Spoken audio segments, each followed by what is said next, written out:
Picture this. You're the most advanced species in the galaxy. Your weapons can destroy entire star systems with a thought. Your shields can withstand the fury of supernovas. Your technology makes gods look primitive. Then you meet humans.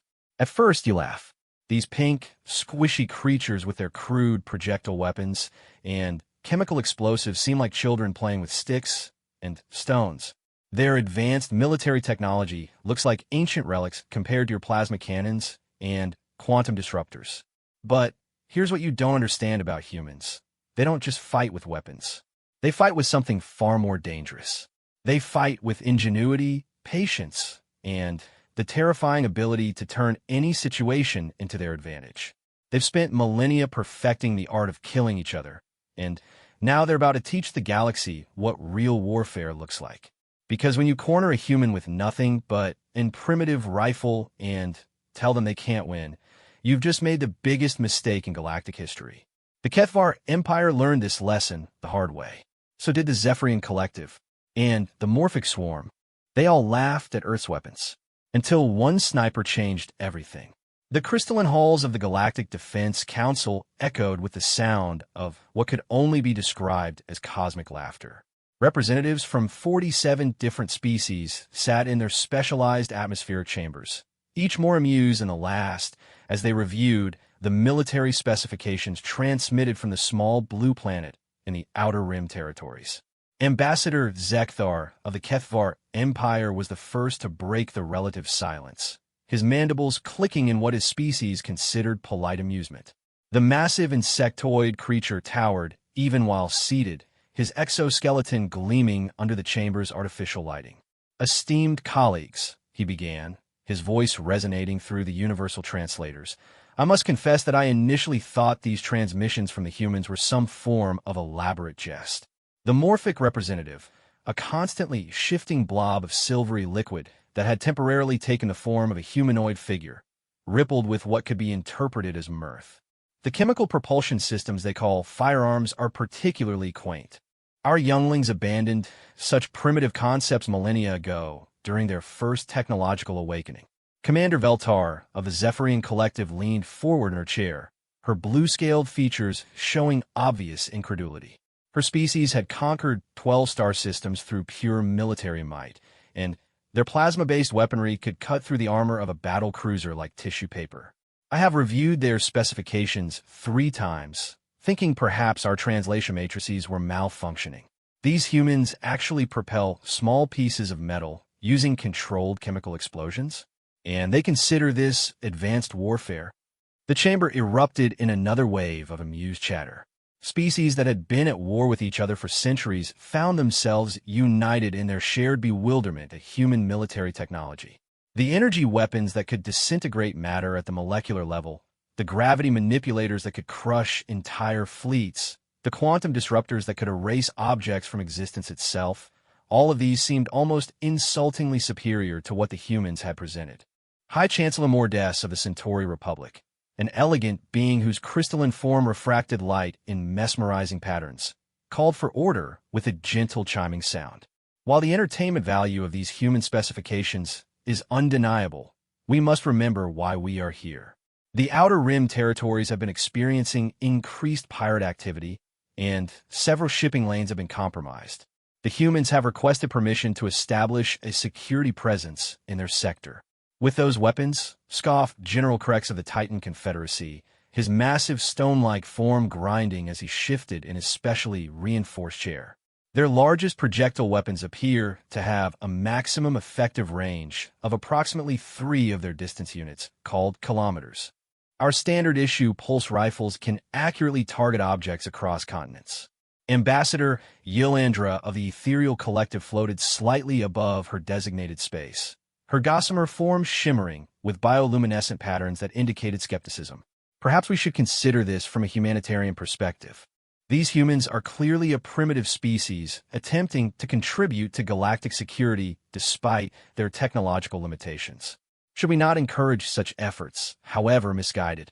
The suggestion was met with what could generously be called condescending approval. Several representatives nodded, their various head analogues in agreement. the universal gesture of beings who felt they were being magnanimous toward a lesser species. "Very well," announced High Chancellor Mordes, his crystalline form chiming softly as he reached a decision. "We shall grant the humans permission to deploy their security forces to the contested sectors.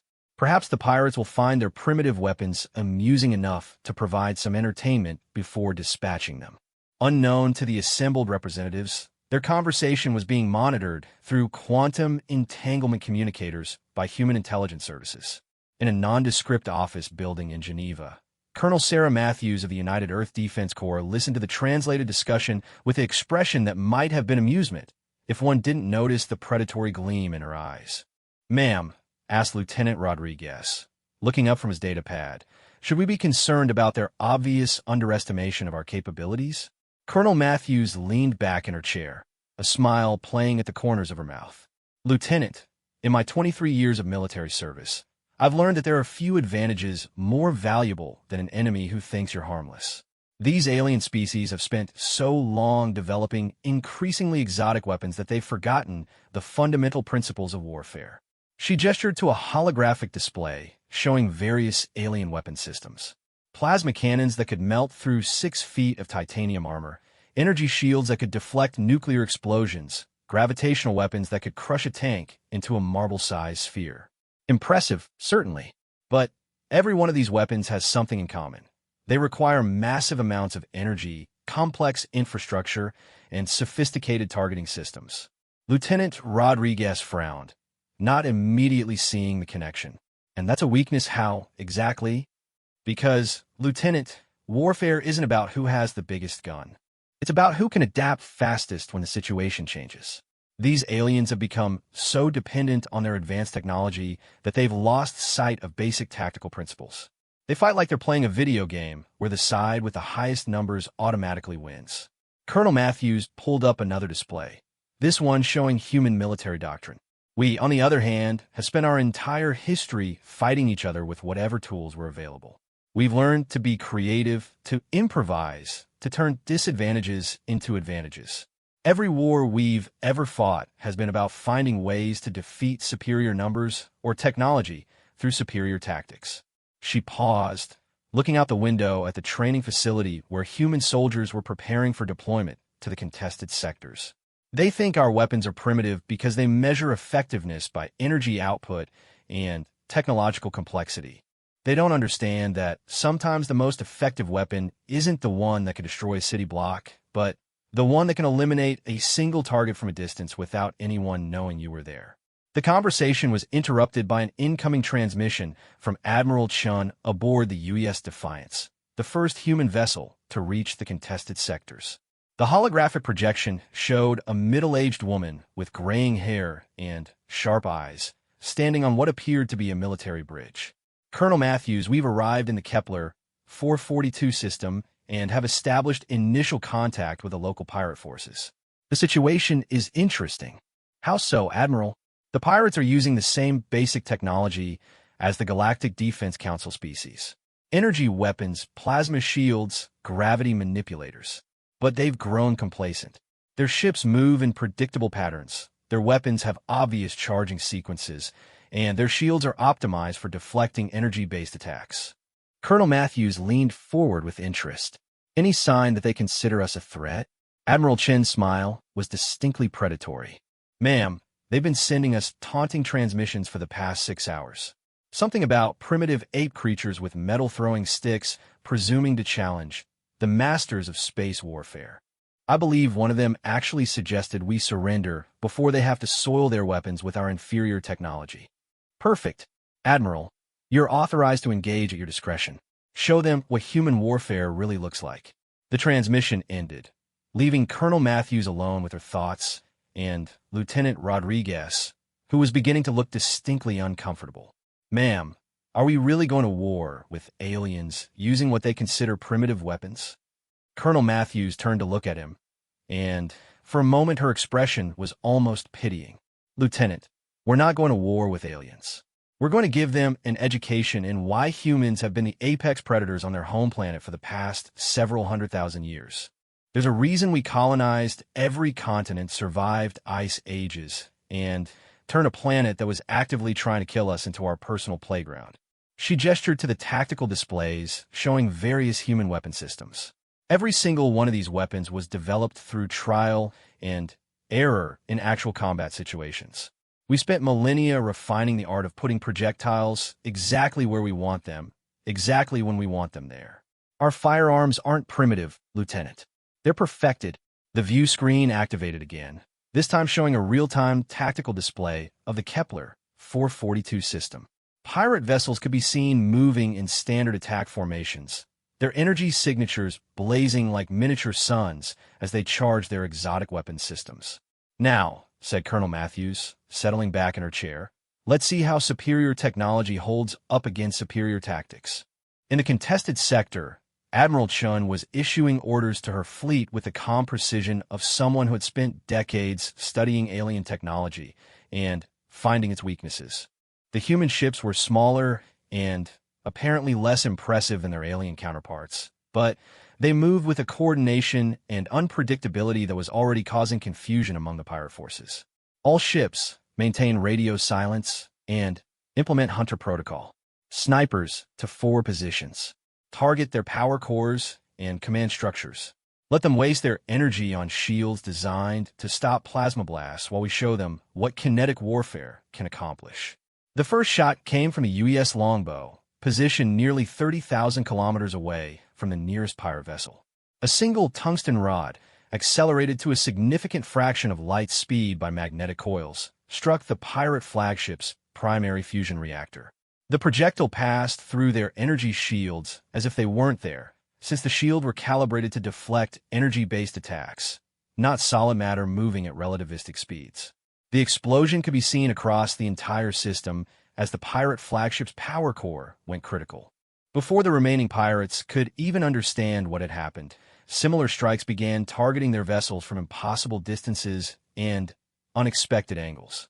"This is Captain Vextar of the Crimson Nebula," came a panic transmission on the emergency frequency.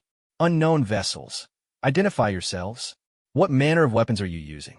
Admiral Chun finally allowed her communications officer to respond. "This is Admiral Chun of the United Earth Defense Corps. We're using firearms.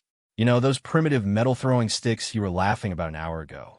The silence that followed was profound, broken only by the sound of more pirate vessels suffering critical failures as human snipers eliminated key systems with surgical precision. Back in the Galactic Defense Council chambers, emergency sessions were being called as reports flooded in from the contested sectors. The same alien representatives who had been laughing at human weapons only hours before were now frantically trying to understand how an entire pirate fleet had been decimated by what their instruments could barely detect as attacks. Ambassador Zekthar's mandibles were no longer clicking with amusement. The energy signatures are minimal.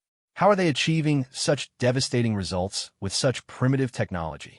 The morphic representative had abandoned any attempt at holding a stable form and was rippling with what appeared to be anxiety. "Our tactical analysts cannot identify the weapons being used. The projectiles appear to be simple metal alloys, but their effectiveness against energy-shielded targets is unprecedented." High Chancellor Mordessa's crystalline form was refracting light in increasingly agitated patterns. "Perhaps we should reassess our evaluation of human military capabilities." But it was too late for reassessment. The humans had been given their opening, and they were about to demonstrate that sometimes the most advanced civilizations in the galaxy could learn something from a species that still used chemical explosives and metal projectiles. After all, there's a reason humans had never developed energy shields or plasma weapons before reaching space. On a planet where the deadliest predator was another human with a projectile weapon, such defenses would have been useless anyway. The pirate stronghold of Zirian Prime had been considered impregnable for nearly 3 centuries. Built into the core of a massive asteroid, it was protected by overlapping energy shields that could withstand direct hits from capital ship weaponry. Its defensive systems included automated plasma turrets, gravitational pulse generators, and a sensor network that could detect approaching vessels from several light minutes away. Captain Marcus Ghost Williams studied the fortress through his rifle scope from a position that, according to every tactical manual in the galaxy, should have been completely useless. He was floating in a debris field approximately 47,000 kilometers away from the target, far beyond the effective range of any conventional weapon system known to galactic civilization. "Ghost, this is command," came the voice of Admiral Chun through his earpiece. "Status report. In position, Admiral. Target acquired. I count 16 defensive emplacements, 12 ships on patrol, and approximately 3,000 heat signatures inside the facility." "Copy that. Remember, we need to make a statement here. The Galactic Council is watching, and so are every pirate organization in the sector. Show them what human precision looks like." Ghost smiled grimly as he made minute adjustments to his weapon. The rifle he carried was a custom-built piece of engineering that represented the culmination of human projectile weapon development. To an alien observer, it would look absurdly primitive. Essentially a long metal tube designed to propel a small piece of tungsten using controlled chemical explosions. What the aliens didn't understand was the sophistication hidden in that apparent simplicity. The barrel had been manufactured to tolerances measured in fractions of micrometers. The ammunition had been crafted with computer-controlled precision, each round identical to its companions down to the molecular level. The scope incorporated targeting algorithms that could calculate trajectory, wind resistance, gravitational effects, and target movement across distances that most species considered impossible for a kinetic weapon. Beginning target assessment, Ghost reported as he studied the fortress through his scope. Unlike the alien attackers who would simply pour energy into the target until something gave way, Ghost was looking for specific vulnerabilities. Every structure, no matter how advanced, had critical points where a precisely placed projectile could cause disproportionate damage. The first target was obvious, the main sensor array that extended from the asteroid's north pole like a metallic flower. The aliens had protected it with energy shields, assuming that any attack would come in the form of plasma bolts or particle beams. They hadn't considered that a physical projectile moving at sufficient velocity would pass through their shields as if they weren't there. Ghost took a deep breath, held it, and squeezed the trigger. The tungsten round left the barrel at nearly 3 kilometers per second, its trajectory calculated to account for the gravitational effects of 3 different stellar bodies and the rotation of the asteroid itself.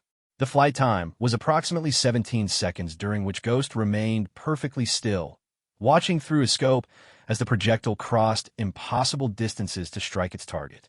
The sensor array exploded in a cascade of sparks and debris as the round punched through its central processor. Immediately, the asteroid's defensive systems began operating blind, their automated targeting systems confused by the sudden loss of long-range detection capability. "First target eliminated," Ghost reported, beginning systematic degradation of defensive capabilities. What followed was a masterpiece of precision warfare that no alien military academy had prepared their officers to counter. Ghost didn't simply destroy systems. He disabled them with surgical accuracy that left the pirates increasingly helpless while maintaining the appearance that they were under attack by an invisible enemy. The plasma turrets were next. Instead of destroying the weapons themselves, Ghost targeted the power cables that fed them, sending his rounds through gaps in the armor that the designers had never imagined anyone could exploit from such distances. One by one, the defensive emplacements went dark as their power supplies were severed by projectiles no bigger than a human thumb. "What's happening?" screamed Captain Voxtar, the Kethvar pirate leader whose exoskeleton was now gleaming with nervous perspiration. "Where are they attacking from? Our sensors show no hostile vessels within combat range."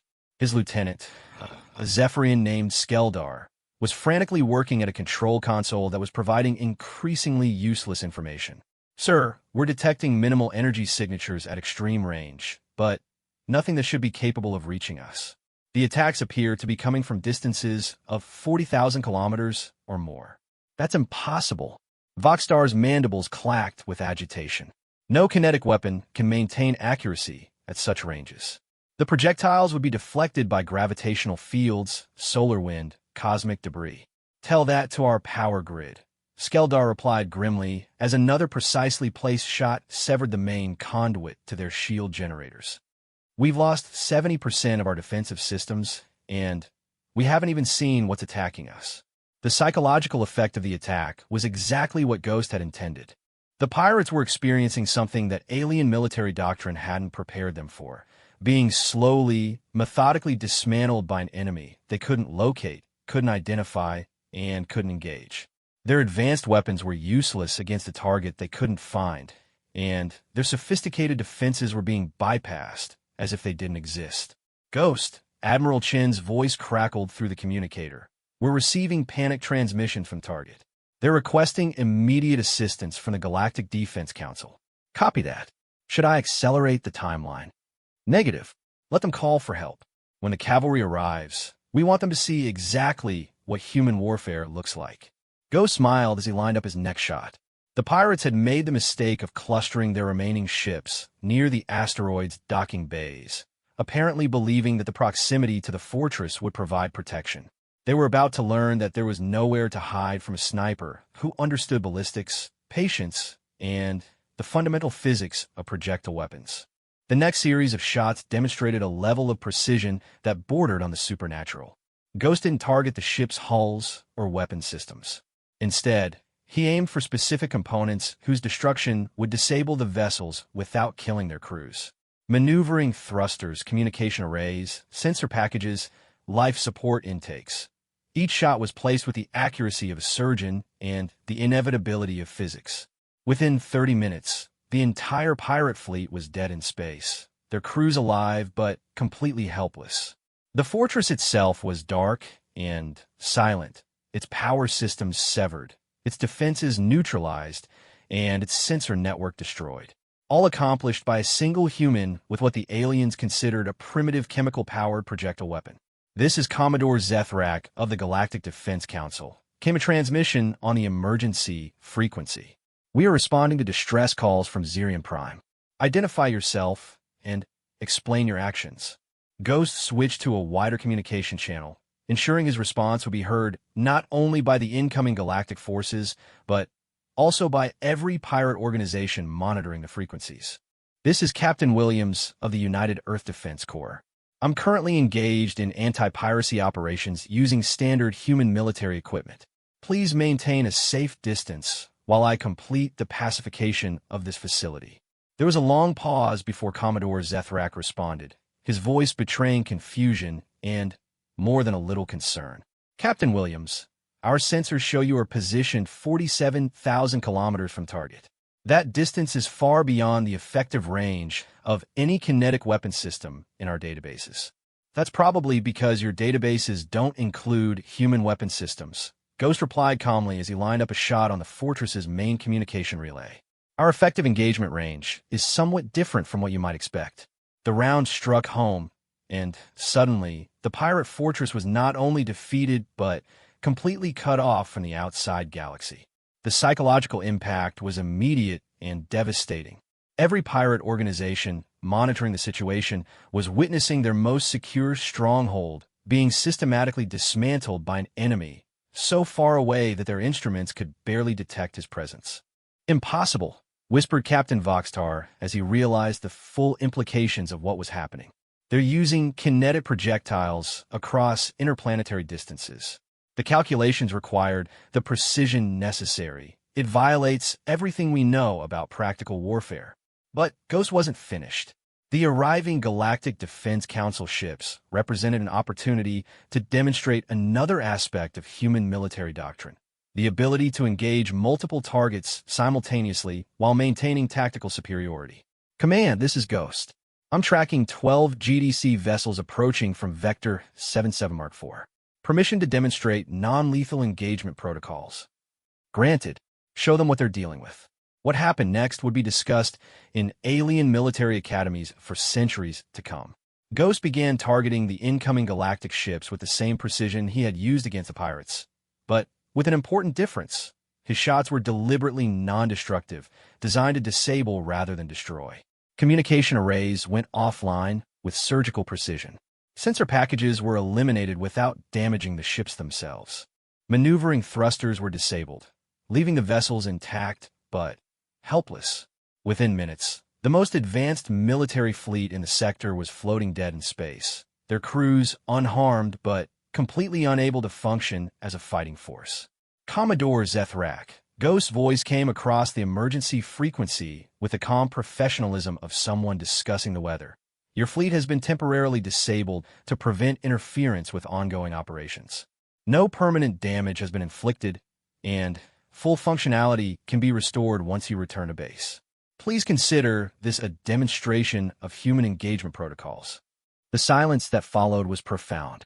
In the space of less than 2 hours, a single human with a primitive projectile weapon had neutralized the most secure pirate stronghold in the sector and disabled a Galactic Defense Council task force without killing a single being. How? Commodore Zethrak's voice was barely a whisper. How is any of this possible? Physics, Ghost replied simply. Kinetic energy, trajectory calculation, and the understanding that sometimes the most effective weapon isn't the most complex one.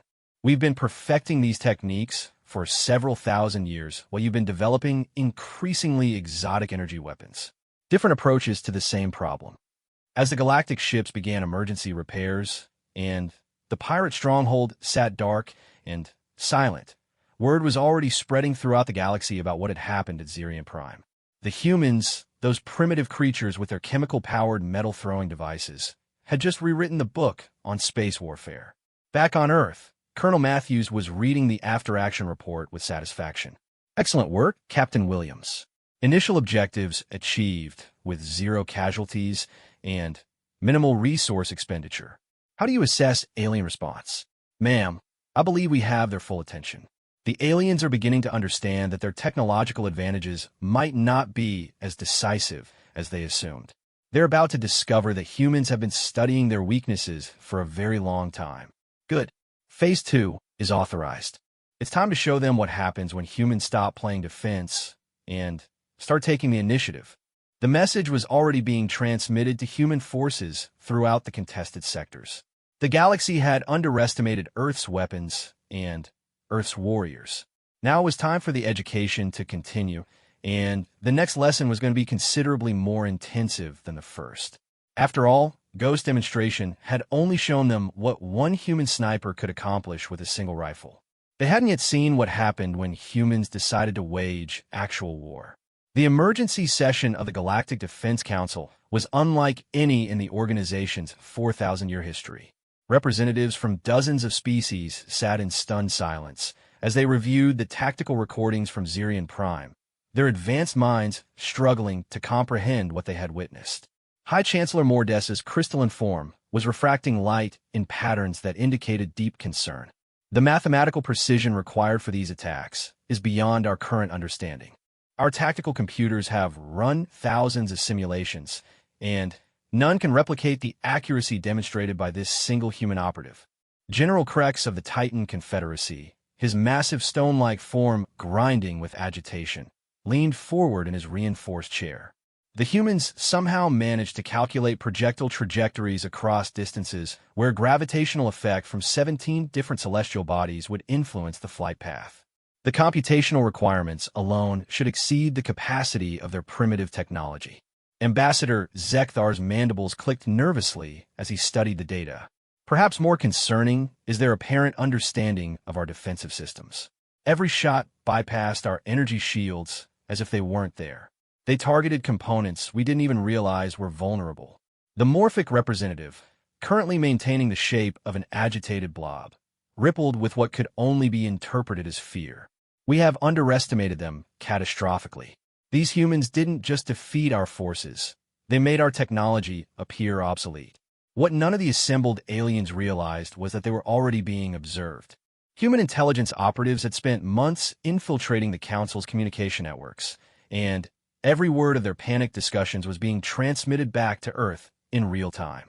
In a strategic command center beneath Geneva, Colonel Matthews was watching the alien deliberations with the satisfaction of a chess player who had just achieved checkmate in 12 moves. Lieutenant Rodriguez, are our forces in position for Phase 2? Yes, ma'am. All human ships have reached their designated coordinates throughout the contested sectors. Captain Williams reports that enemy communications are showing increased panic and coordination breakdown. Excellent. The aliens are about to learn that individual precision is only the beginning of human military doctrine. Signal all units. Commence Operation Chessboard. Throughout the galaxy, human forces began implementing a strategy that had been refined through millennia of warfare against equally intelligent, equally determined human opponents. Unlike their alien counterparts, who relied on superior technology to overwhelm enemies through brute force, humans had developed tactics based on deception, misdirection, and the ability to turn opponents' strengths into weaknesses. In the Rigel system, Captain Elena Vasquez was commanding the stealth frigate UES Phantom as it approached a massive Kethvar military depot. The installation was protected by energy shields that could withstand direct assault from a battle fleet, and its garrison included some of the most advanced alien weaponry available to the galactic civilizations. "Ma'am," reported Lieutenant Commander Park from the tactical station, "we're detecting approximately 50 vessels in defensive positions around the depot. Energy signatures indicate full combat readiness. Any sign they've detected our approach?" "Negative. Their sensors are still calibrated to detect energy emissions and large mass signatures. Our stealth coding and cold running procedures appear to be effective." Captain Vasquez smiled grimly. The aliens had designed their detection systems to locate ships that operated like their own vessels. Massive energy signatures, active shielding, constant communication chatter. They had never encountered an enemy that deliberately minimized all detectable emissions and operated in complete radio silence. "All right, people, remember what we learned from Captain Williams's demonstration. These aliens have spent so long relying on overwhelming technological superiority that they've forgotten the basics of tactical awareness. We're going to remind them that sometimes the deadliest enemy is the one you don't see coming."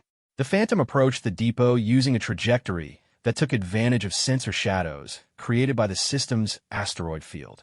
Human tactical computers had identified blind spots in the alien detection grid that could be exploited by a vessel willing to navigate through debris fields that the aliens considered too dangerous to patrol. Weapons prepare for surgical strikes. Target their communication relays first, then power distribution nodes. Remember, we want to isolate and confuse, not necessarily destroy. A confused enemy makes more mistakes than a dead one. The first shots came from the Phantom's railguns, weapons that fired tungsten projectiles at relativistic speeds with the same precision that Ghost had demonstrated at Zirion Prime. The alien defenders never saw the attacks coming. One moment, their communication networks were functioning normally. The next, they were completely cut off from each other and their command structure. "What's happening?" demanded Commander Thekvar aboard the Kethvar flagship Dominion's Edge. "We've lost contact with sectors 7 through 12. His tactical officer, a younger Kethvar named Veldar, was frantically working at his console. "Sir, we're detecting minimal energy signatures at extreme range, but our targeting computers cannot acquire lock. The signatures are too small and too far away for effective engagement. Impossible. Nothing can attack us from beyond the range of our weapons." But even as Thekvar spoke, another precisely placed projectile severed the power coupling to his ship's primary shield generator. The Phantom was systematically working through the depot's defenses, eliminating capability after capability while remaining essentially invisible to the alien defenders. "Sir," Veldar's voice was rising in panic. "We need to request immediate assistance from the Council fleet. We're being defeated by an enemy we cannot even locate. Do it, and send a priority message to all Kethvar military commands. The humans are far more dangerous than we anticipated." But the message never reached its destination. Captain Vasquez had already anticipated the alien response and positioned additional human ships to intercept communications from the depot. The aliens were being systematically isolated, their calls for help silently prevented from reaching their allies. This was happening simultaneously across 17 different systems. Human forces were demonstrating a level of coordination and tactical sophistication that the aliens had never encountered. While they had been developing increasingly powerful individual weapons, humans had been perfecting the art of combined operations where multiple small units could defeat much larger forces through superior coordination and tactics. In the Vega system, Commander James Rodriguez was leading a squadron of human fighters against a morphic patrol fleet that outnumbered his forces 3-1. The morphic vessels were technological marvels, capable of changing their configuration at will and equipped with adaptive weapons systems that could counter any conventional attack. All units, remember your training, Rodriguez transmitted to his pilots. These ships can adapt to energy-based attacks, but they've never encountered kinetic warfare before. Stay mobile, stay unpredictable, and remember that their adaptive systems need time to analyze and counter new threats. The human fighters attacked in patterns that seemed chaotic to the Morphic defenders, but were actually following tactical doctrines developed through centuries of aerial combat. They used the three-dimensional nature of space to create overlapping fields of fire while remaining too dispersed for the Morphic ships to engage effectively. They're not fighting like any species we've encountered, reported Captain Sil Threshold of the Morphic fleet. Their attack patterns are constantly shifting, and they're using kinetic weapons that our adaptive systems cannot counter effectively. The Morphic advantage had always been their ability to analyze enemy tactics and develop countermeasures in real time. But human tactics were based on constant adaptation and unpredictability, making them nearly impossible to counter through pure technological solutions. They're using some form of coordinated chaos. Sil Threshold continued as another of his ships suffered critical damage from a precisely placed tungsten round. Our computers cannot predict their movements because they appear to be improvising continuously. What the Morphic captain didn't understand was that human pilots had trained for this exact scenario. They had studied Morphic tactics and identified the weakness in adaptive technology. It required predictable patterns to analyze and counter. By deliberately employing tactics that appeared random but were actually following sophisticated mathematical principles, the human pilots were essentially immune to Morphic adaptation. Within 40 minutes, the entire Morphic patrol fleet was either destroyed or disabled, while the human fighters had suffered minimal casualties. The surviving Morphic crews were rescued and given medical attention, but their ships were captured for later study. Back in the Galactic Defense Council chambers, reports were pouring in from across the contested sectors. Every alien military force that encountered human opposition was being systematically defeated, often by forces that appeared impossibly small and primitive according to conventional tactical doctrine. We are witnessing a fundamental paradigm shift in galactic warfare, announced High Chancellor Mordes, his crystalline form now refracting light in patterns that indicated something approaching fear. The humans are not simply using different weapons. They are employing entirely different concepts of how warfare should be conducted. Commander Veltar of the Zephyrian Collective was studying tactical readouts with growing amazement. Their forces operate with a level of coordination that suggests instantaneous communication across interstellar distances, yet our sensors detect no quantum entanglement networks or hyperspace relay systems. Perhaps more disturbing, added General Krex, is their apparent ability to predict our responses and counter them before we've even decided on a course of action. They seem to understand our tactical doctrines better than we understand theirs. What the aliens were witnessing was the result of human military thinking that had been shaped by fighting other humans for thousands of years. Every tactic the aliens employed had human historical precedents, and human military academies had spent centuries studying how to counter every conceivable approach to warfare. The energy weapons that impressed the aliens were conceptually similar to artillery. The adaptive systems that the Morphics relied upon were analogous to electronic warfare systems that humans had been developing countermeasures against for generations. The coordinated fleet actions that the various species employed followed patterns that human strategists recognized from their own naval history.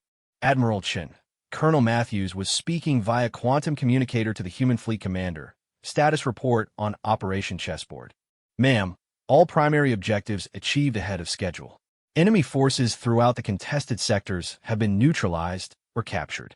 Alien military commands are requesting emergency conferences to discuss cessation of hostilities. Casualties? Minimal on our side. We've taken approximately 3,000 alien prisoners, all of whom are being treated according to galactic conventions. Material losses for the aliens are significant, but we've prioritized capture over destruction wherever possible. Colonel Matthews nodded with satisfaction. Phase 3 is authorized. It's time to show them what human diplomacy looks like when it's backed by demonstrated military superiority. The message that went out to the Galactic Defense Council was simple and direct. The United Earth Defense Corps requests an immediate conference to discuss the establishment of new security protocols for the contested sectors. We believe recent events have demonstrated the need for human involvement in galactic peacekeeping operations. What the aliens didn't yet understand was that they were no longer negotiating from a position of strength. The humans had just demonstrated that their primitive weapons and tactics could defeat any alien military force in the galaxy. The question now was whether the various alien species would be wise enough to accept partnership rather than continuing to pursue domination. The galaxy was about to discover that humans were just as sophisticated in diplomacy as they were in warfare, and both skills have been developed through the same fundamental principle: the understanding that the most effective approach is often the one your opponent doesn't expect. The diplomatic summit aboard the neutral station Harmony's Rest was supposed to be humanity's introduction to galactic society as equals rather than subjects. Representatives from 47 species had gathered to negotiate new security arrangements for the contested sectors, acknowledging the human military capabilities demanded respect and inclusion in galactic defense planning. What none of them expected was for the summit to become a battlefield. Admiral Sarah Chun stood in the central conference chamber, her dress uniform crisp and her bearing confident as she addressed the assembled alien dignitaries. The United Earth Defense Corps is prepared to establish permanent peacekeeping forces throughout the contested sectors. Our forces have demonstrated both the capability and restraint necessary for effective law enforcement. High Chancellor Mordessa's crystalline form chimed softly as he processed the human proposal. Admiral Chun, while your forces have indeed shown remarkable effectiveness, the Galactic Defense Council must consider the implications of integrating such unconventional military doctrines into our established security framework. Unconventional. Admiral Chin's smile was diplomatically neutral, but those who knew her could see the predatory gleam in her eyes. High Chancellor, I would argue that our methods are quite conventional. We simply employ different conventions than those you're familiar with. The discussion was interrupted by Lieutenant Commander Sarah Park, Admiral Chin's aide, who approached with a datapad and a concerned expression. Admiral, we're receiving priority transmissions from the outer monitoring stations. We have a situation developing. Admiral Chun glanced at the datapad, her expression hardening.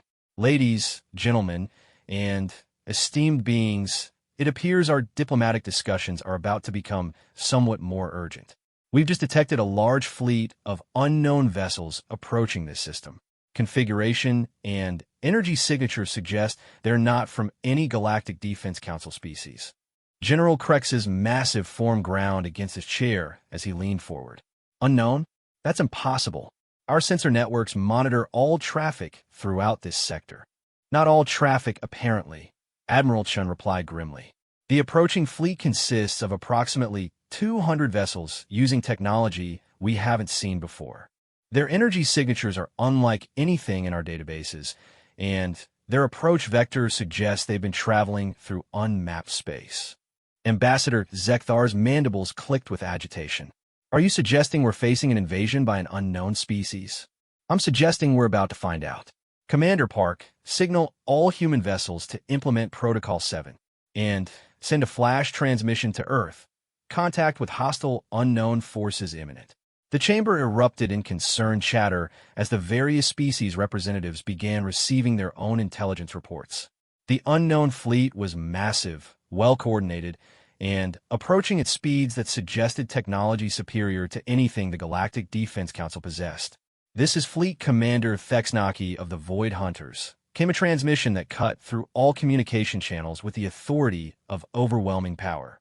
The voice was translated by Universal Systems, but the underlying tone carried implications of violence and contempt. We claim this sector and all its resources. The primitive species inhabiting these systems will submit or be eliminated. The holographic display in the conference chamber activated, showing the approaching fleet. The vessels were unlike anything the gathered aliens had ever seen. Organic-looking constructs that seemed to shift and flow like living creatures, covered in what appeared to be armor plating that rippled with bioluminescent patterns. Void Hunters, whispered Commander Veltar of the Zephyrian Collective. The ancient text spoke of them, but we assumed they were myths. A species that devours entire civilizations, leaving nothing but empty space in their wake. Admiral Chan was studying the tactical displays with the calm analysis of someone who had spent her career preparing for exactly this kind of situation. Commander Park, analysis of their capabilities? Their ships appear to be biotechnological hybrids. Energy signatures suggest weapon systems far more advanced than anything in our databases. Estimated firepower could overwhelm the combined fleets of all Galactic Defense Council species. And our capabilities against them? Unknown. Their armor appears to be adaptive biological material rather than conventional shielding. Our standard kinetic penetrators might not be effective against living tissue that can respond to damage. High Chancellor Mordessa's form was now refracting light in patterns that could only be interpreted as terror. Admiral Chun, our combined fleets cannot hope to match the firepower of 200 Void Hunter vessels. We must evacuate this station immediately. Evacuation might not be an option, Admiral Chen replied as she studied the tactical situation. Their fleet is positioning to surround the system. They're not just here to conquer. They're here to ensure nothing escapes. The communication channel crackled again with the voice of Fleet Commander Thexnaki. Primitive beings of this system, you have one standard time unit to surrender all military vessels and submit to Void Hunter authority. Resistance will result in the complete elimination of your species. Your technology will be absorbed, your worlds will be consumed, and your existence will be forgotten. Cheerful fellow, Admiral Chen muttered. Commander Park, are our stealth assets in position? Yes, ma'am. Captain Williams and his sniper teams are distributed throughout the asteroid fields on the system's perimeter. Our stealth frigates are running silent in the sensor shadows of the outer planets. Good. Signal the fleet. We're about to find out if human tactics work against an enemy that doesn't follow galactic conventions. Ambassador Zekthar was overhearing the conversation with growing amazement. Admiral, surely you're not considering military action against 200 advanced hostile vessels? Your entire fleet numbers fewer than 30 ships. Admiral Chun turned to face the assembled aliens, and for a moment her expression revealed the predatory nature that lurked beneath diplomatic courtesy. Ambassador, you've all spent the last several days learning that human military capabilities don't follow galactic conventions. We've been studying your ship configurations, weapon systems, and tactical doctrines for months, preparing for integration into galactic defense planning. She gestured to the tactical display showing the approaching Void Hunter fleet. But we've also been preparing for other contingencies. Every human ship in this system has been equipped with weapons and systems specifically designed to counter threats that existing galactic technology cannot handle. What do you mean? Asked General Krex. I mean that while you've all been developing more sophisticated versions of the same basic technology, we've been developing alternatives. Different approaches to the same fundamental problems of how to destroy enemy vessels and protect friendly ones. The first indication that the battle had begun was not an explosion or energy discharge, but simply the sudden disappearance of one of the Void Hunter vessels from the tactical display. Then another. Then 3 more. What's happening? Demanded Fleet Commander Thexnaki over the communication channel. Report status of forward scouts. Sir, came a panicked response. Forward elements are simply vanishing. No energy discharges detected, no weapon signatures, no debris. They're just gone. Admiral Chun was watching the tactical display with satisfaction. Captain Williams, status report. Ma'am, antimatter penetrators are proving highly effective against biotechnological armor. The organic components cannot adapt to complete molecular annihilation. We're eliminating targets faster than their fleet can respond. The Void Hunters had encountered something they had never faced before, an enemy that used weapons specifically designed to counter their adaptive biological technology. While their living ships could evolve defenses against energy weapons and conventional kinetics, they had no defense against ammunition that simply deleted matter at the atomic level. Impossible snarlet dexnaki. Our ships are protected by evolutionary armor that adapts to any threat within moments of exposure. Your armor is trying to adapt to weapons that don't just damage tissue, Admiral Chen replied calmly. They erase it completely. It's difficult to evolve a defense against ceasing to exist. But the Void Hunters were not defenseless.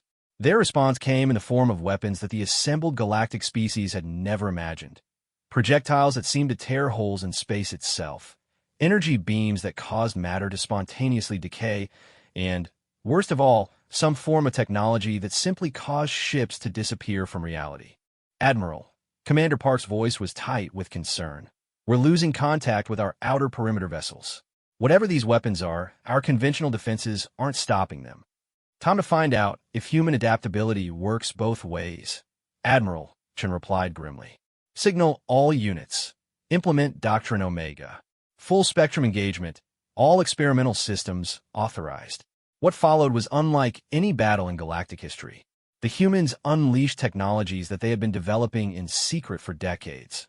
Weapons that manipulated gravity to create crushing forces, projectiles that existed in quantum superposition until they struck their targets, and defensive systems that operated by predicting enemy actions rather than simply reacting to them. The Void Hunter fleet, accustomed to overwhelming primitive species through superior firepower, found themselves engaged in a running battle with an enemy that refused to follow conventional tactical rules. Human ships would appear to be destroyed, only to reappear elsewhere in the system and continue attacking. Void Hunter vessels that should have been invulnerable found themselves torn apart by weapons that attacked them on dimensional levels they couldn't perceive. How are they doing this? Fexnaki's voice was no longer confident, but filled with rage and confusion. Our sensors show them destroyed, but they continue to engage our forces. Because we're not fighting according to your rules, Admiral Chen replied. You've spent so long conquering primitive civilizations that you've forgotten what happens when you encounter an enemy that fights back intelligently. The tide of battle turned when Captain Williams, positioned 49,000 kilometers away in an asteroid field, managed to target the Void Hunter flagship with a weapon that none of the aliens had ever seen before, a projectile that existed in multiple dimensions simultaneously, allowing it to bypass any defense by simply existing in a dimension where the defense wasn't present. The flagship's destruction sent shockwaves through the Void Hunter fleet. These ancient conquerors, who had never experienced defeat, suddenly found themselves facing an enemy that not only matched their technology, but exceeded it in ways they couldn't understand. This is Admiral Chun to all Void Hunter vessels, came the transmission across all frequencies. Your flagship has been destroyed. Your fleet has suffered 70% casualties. You have 30 seconds to withdraw from this system before we eliminate the rest of you. You have defeated the Void Hunters. Fexnaki's voice was barely a whisper. This is impossible. We are the apex predators of the galaxy. You were the apex predators, Admiral Chen corrected. Now you're just another conquered species that underestimated humanity. The difference is that we're giving you the chance to retreat. Don't waste it. The surviving Void Hunter vessels withdrew, their ancient arrogance shattered by an encounter with weapons and tactics they had never imagined possible. The galaxy had witnessed something unprecedented, the defeat of the legendary Void Hunters by a species that most civilizations had considered primitive only weeks before. In the conference chamber aboard Harmony's Rest, the assembled alien representatives sat in stunned silence as they processed what they had witnessed. The humans had not just defended against the Void Hunters. They had utterly defeated them using technology that appeared to violate the fundamental laws of physics. Admiral Chun, High Chancellor Mordessa's voice was filled with something approaching awe. What exactly are humans? Admiral Chun smiled, but it was not the diplomatic smile she had worn during negotiations. It was the smile of a predator that had just demonstrated why it ruled its ecosystem. We're the species that Earth spent 4 billion years trying to kill, and we survived anyway. We're the species that turned a planet full of predators into a zoo. And now, High Chancellor, we're the species that's going to make sure nothing like the Void Hunters ever threatens this galaxy again. The age of human dominance in galactic affairs had begun, not through conquest or aggression, but through the simple demonstration that when humans decided something needed protecting, nothing in the universe was powerful enough to stop them. 6 months after the defeat of the Void Hunters, the galaxy was a fundamentally different place. The emergency session of the newly reformed Galactic Defense Council convened not in the sterile chambers where aliens had once mocked human weapons, but in the recently constructed Unity Station orbiting Earth itself. Admiral Sarah Chun, now bearing the title of Supreme Commander of Galactic Defense Forces, stood before representatives of 83 species, many of whom had only recently made contact with galactic civilization after hearing reports of the Void Hunter defeat. Her uniform bore insignia that had never existed before, the rank of a human officer commanding alien forces across hundreds of star systems. "Ladies, gentlemen, and esteemed beings," she began, her voice carrying the authority of someone who had fundamentally altered the balance of power in the galaxy. "Today we formally establish the new protocols for galactic security, trade, and mutual defense. These protocols recognize certain realities that have emerged from recent events. High Chancellor Mordes, whose crystalline form now refracting light in patterns of respectful attention rather than dismissive amusement, chimed softly. Supreme Commander Chun, the Centauri Republic fully endorses the proposed framework. The events of recent months have demonstrated the necessity of human leadership in galactic defense matters. The framework was remarkable not for what it imposed, but for what it offered. Humans had not demanded subjugation or tribute from the species that had once mocked them. Instead, they had proposed something unprecedented in galactic history, a true partnership based on mutual respect and shared responsibility. Under the new accords, Admiral Chen continued, each member species contributes according to their capabilities and receives protection based on their needs. Human forces will provide strategic planning and specialized capabilities, while member species contribute resources, infrastructure, and technological expertise in their areas of advantage. Ambassador Zekthar of the Kethvar Empire, his mandibles clicking with what had become respectful acknowledgement rather than amusement, leaned forward. Supreme Commander, the Kethvar are prepared to place our manufacturing capabilities at the disposal of the Galactic Defense Forces. We have reconsidered our assessment of human military doctrine, as have we all, added General Krex of the Titan Confederacy. The Confederacy offers our mineral extraction operations and heavy industrial capacity to support the production of human-designed defense systems. Admiral Chen nodded graciously, but her expression remained serious. The truth is that the Void Hunters were not the greatest threat we face. Our intelligence suggests they were refugees fleeing from something even more dangerous in the galactic core region. The real challenge is yet to come. This revelation sent ripples of concern through the assembled representatives. If the legendary Void Hunters, ancient conquerors of countless civilizations, had been running from something, what could possibly be more dangerous than they were? Our long-range reconnaissance probes have detected energy signatures moving outward from the galactic center, Admiral Chen continued, activating a holographic display that showed the galaxy from above. Whatever destroyed the Void Hunter homeworlds is expanding its territory at approximately 1 light-year per standard month. At current rate of expansion, it will reach the outer rim territories within 18 standard years. The display showed a slowly expanding sphere of darkness moving outward from the galaxy's center, consuming star systems as it progressed. Where it passed, space itself seemed to become empty, devoid of matter, energy, or any trace that civilizations had ever existed. Commander Veltar of the Zephyrian Collective studied the projection with growing horror. Supreme Commander, are you suggesting that something is literally consuming the galaxy itself?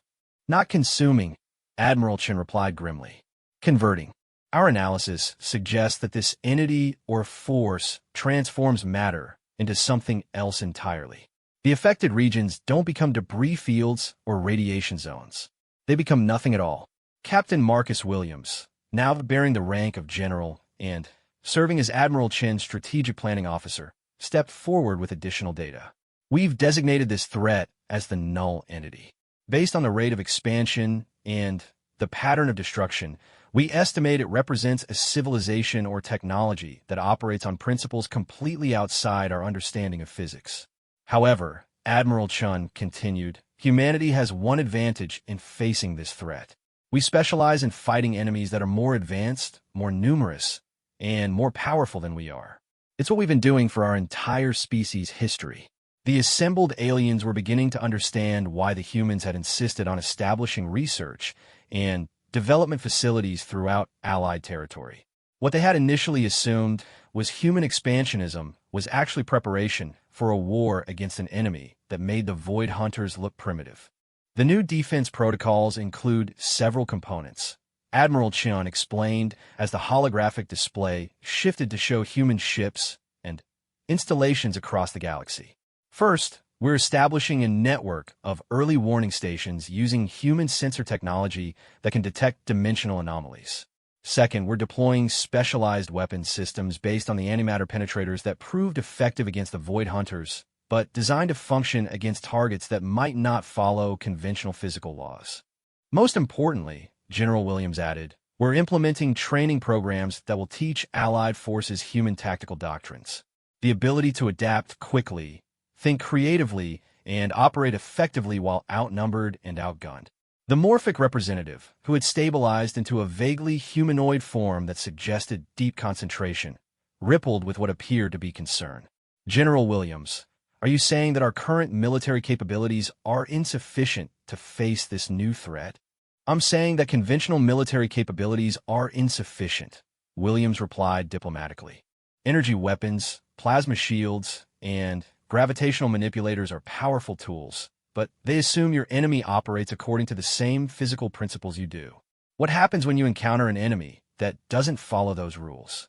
To demonstrate his point, Williams activated a training simulation that showed how various alien weapon systems would perform against targets that existed in quantum superposition, enemies that could manipulate local space-time, or threats that simply ignored physical laws as they were commonly understood. The results were sobering.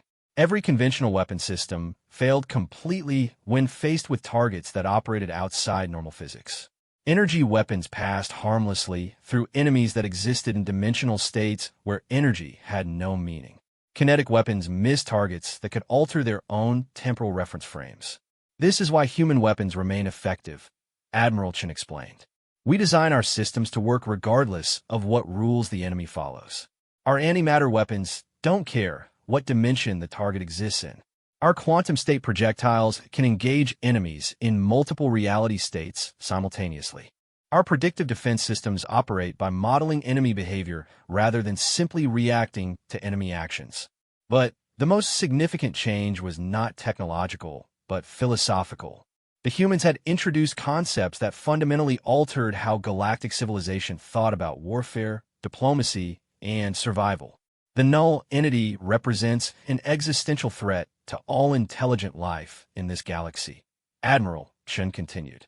Defeating it will require not just superior weapons or technology, but superior thinking. We need to approach this threat the way humans have approached every challenge in our history, by refusing to accept that the situation is hopeless. 6 months later, the first contact with null entity forces occurred in the Kepler 1649 system, approximately 47 light-years from Earth. The engagement lasted 17 minutes and provided humanity with crucial intelligence about their new enemy. Captain Elena Vasquez, commanding the stealth frigate UES Phantom, transmitted her report to Admiral Chun with the calm professionalism of someone who had just encountered something that violated every known law of physics. Admiral, the null entities are not ships or creatures in any conventional sense. They appear to be localized regions of space where different physical laws apply. Our conventional sensors couldn't detect them until they began actively engaging our forces. Casualties? Admiral Chen asked. Surprisingly minimal. The enemy weapons appear designed to convert matter into whatever form of existence they prefer, but our antimatter countermeasures proved effective. When they attempted to convert our hull material, the antimatter charges detonated, disrupting whatever process they were using. Any indication of intelligence or communication attempts? None in any conventional sense. However, their attack patterns suggested some form of coordinated strategy. They definitely recognized our weapons as a threat and attempted to adapt their approach accordingly. This first engagement confirmed what human strategists had suspected. The null entities could be fought, but only with weapons and tactics specifically designed to counter their reality-altering capabilities. More importantly, they demonstrated intelligent behavior, which meant they could potentially be outmaneuvered through superior tactics. All units implement deep strike protocols, Admiral Chen ordered. If these entities can alter local physical laws, we engage them from ranges where their influence cannot reach our forces. Captain Williams, what's our maximum effective engagement range with the new quantum state penetrators? Approximately 12 light minutes, Admiral. At that range, Our projectiles exist in quantum superposition until the moment of impact, making them essentially impossible to intercept or deflect through manipulation of local spacetime. The battle for the galaxy's survival had begun, but humanity had already demonstrated that being outgunned, outnumbered, and outmatched technologically was simply another tactical challenge to be solved. The same species that had turned a planet full of predators into a zoo was now preparing to protect an entire galaxy from an enemy that could rewrite the laws of physics. And as every alien species was learning, when humans decided something needed protecting, the universe itself would have to find new rules to work with. The age of human guardianship had begun, born not from conquest, but from the simple recognition that sometimes the most effective protectors are those who have spent their entire existence learning how to survive against impossible odds. After all, they had laughed at Earth's weapons until a sniper changed everything. Now, the galaxy was learning what happened when those weapons were turned not toward conquest, but toward protection of all intelligent life. The universe was about to discover that humans had always been the apex predators. They had simply been waiting for something worthy of hunting.